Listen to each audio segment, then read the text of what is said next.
Assalamualaikum warahmatullahi wabarakatuh. Selamat datang ke snack video channel TV Map. Di sini, kami ingin mengkongsikan serba sedikit kisah Nabi Adam, manusia pertama yang diciptakan Tuhan.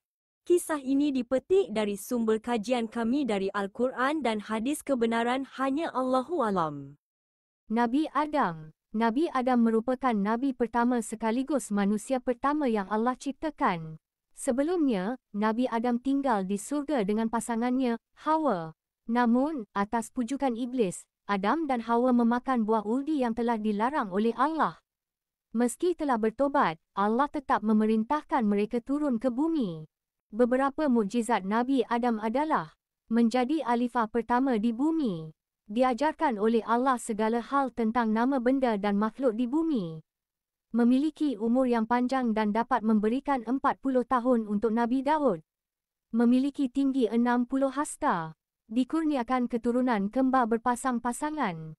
Allah Subhanahu Wa Taala menciptakan Nabi Adam dari tanah. Disebutkan dalam sebuah hadis, Allah menciptakan Adam dari segenggam tanah yang diambil dari seluruh permukaan tanah, maka lahirlah anak Adam yang sesuai dengan asal tanahnya. Di antara mereka ada yang berkulit putih, hitam, dan perpaduan antara warna tersebut. Di antara mereka ada yang bersifat lembut dan kasar serta perpaduan antara keduanya, serta di antara mereka ada yang baik dan jahat. Hadis riwayat Abu Dawud. Nabi Adam diciptakan, Allah memerintahkan semua makhluk yang ada di surga untuk bersujud kepada Nabi Adam. Semua mematuhinya terkecuali iblis. Iblis merasa bahawa mereka lebih mulia daripada Nabi Adam. Akibat ketidakpatuhannya tersebut, iblis diusir dari surga dan dilaknat sampai hari kiamat. Sebagai bentuk pembalasannya, iblis bersumpah akan menyesatkan Nabi Adam dan keturunannya hingga hari kiamat kelak.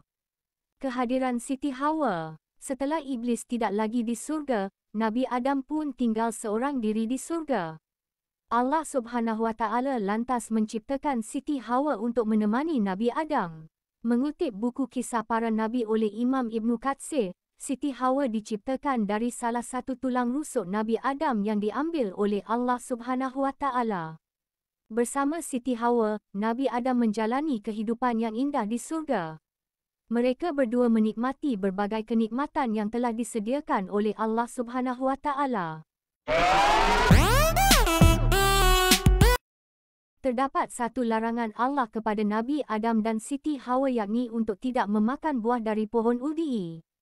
Allah Subhanahu Wa Taala berfirman, "Wahai Adam, tinggallah engkau dan isterimu di surga, dan makanlah berbagai makanan dengan nikmat yang ada di sana sesukamu. Tetapi, janganlah kamu dekati pohon ini, maka kamu akan termasuk ke dalam orang yang zalim." Qiyas, Al-Baqarah 35. Karena tergoda dengan perkataan iblis, Nabi Adam dan Siti Hawa kemudian memakan buah tersebut. Sesuai janjinya, iblis pun menggoda Nabi Adam dan Siti Hawa agar dikeluarkan dari surga seperti dirinya.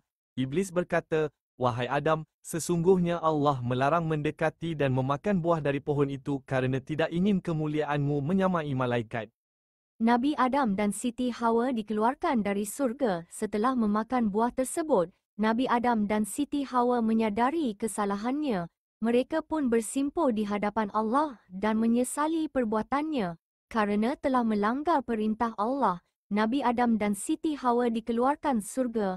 Allah Subhanahu Wa Taala berfirman, "Turunlah kamu, sebagian kamu menjadi musuh bagi yang lain, dan bagi kamu terdapat tempat tinggal dan kesenangan di bumi sampai waktu yang ditetapkan." Setelah Nabi Adam dikeluarkan dari surga, ia menerima ilham dari Allah Subhanahu Wa Taala untuk bertaubat. Nabi Adam kemudian bertaubat seperti yang diabadikan dalam firman Allah surat Al-A'raf ayat 23, yang artinya, "Ya Tuhan kami telah menzalimi diri kami sendiri.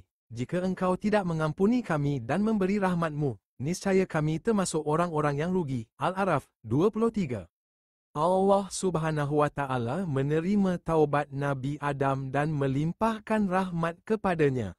Karena Allah Zat yang Maha Pengasih dan memberi ampunan kepada orang yang bertaubat dari kesalahannya.